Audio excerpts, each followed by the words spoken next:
Sup everyone, I'm your female otaku and I'm here to review episode 9 of Tales of Zestiria, The Cross. And I'm still kind of wondering where we're going with the story, but it seems like this, I guess you can call it arc, somewhat of an arc, kinda, is over.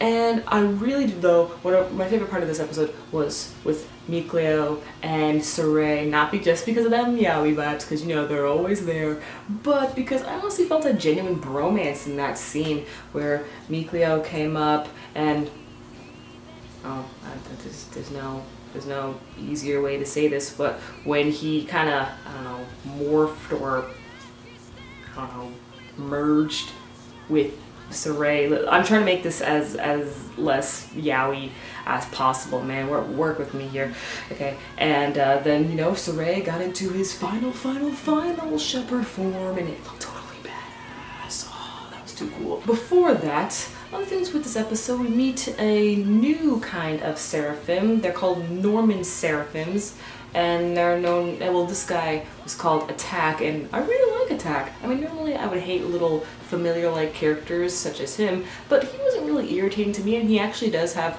quite a useful purpose to the series, because like what Norman seraphims do is lend their power, what little power they have, as an extra boost for the seraphim. And as we know, the seraphims are lending the shepherd their powers. So it's just a nice little system here, and I thought it was pretty cool. And what I believe, remember in that one episode, I think it was like episode 2, when Alicia was in the ruins and we saw this one little familiar like creature, but she couldn't notice it and stuff. That's probably what it was. It was probably a Norman seraphim. I'm starting to get an idea of what Edna's power is. I mean, we did see some of her power last week. I just wasn't too sure if there was more to her ability, but since we saw her use it frequently throughout this episode, I'm pretty sure I get the idea. And that is, she can lift up rocks and stones and stuff. It's like, think of it as the power of earth, but all she can do is pretty much make it rise.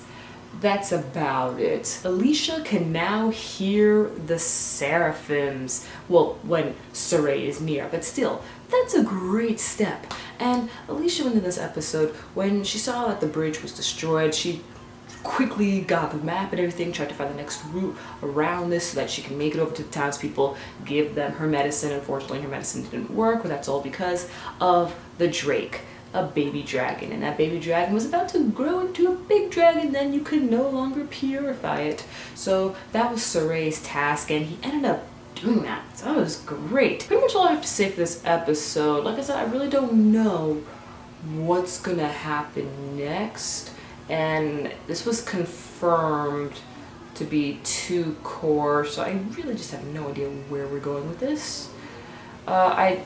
I don't think that we're at like the good stuff yet, but like what I've heard is that Zestiria is the worst of the Tales games, and it makes sense. I mean, especially after we saw that whole Berseria little mini arc thing. Like, everyone's still talking about Berseria. It's just too hype. That was the peak of this series, and now that Berseria is gone from us, we get Zestiria, and it's just not as hype. I don't think Zestiria is bad. It's just right now I think it's just rather average.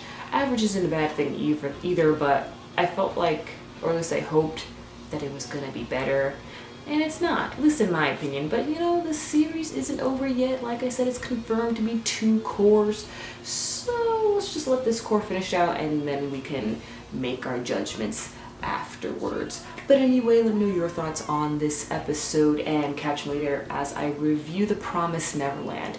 I'm your female otaku, sayonara.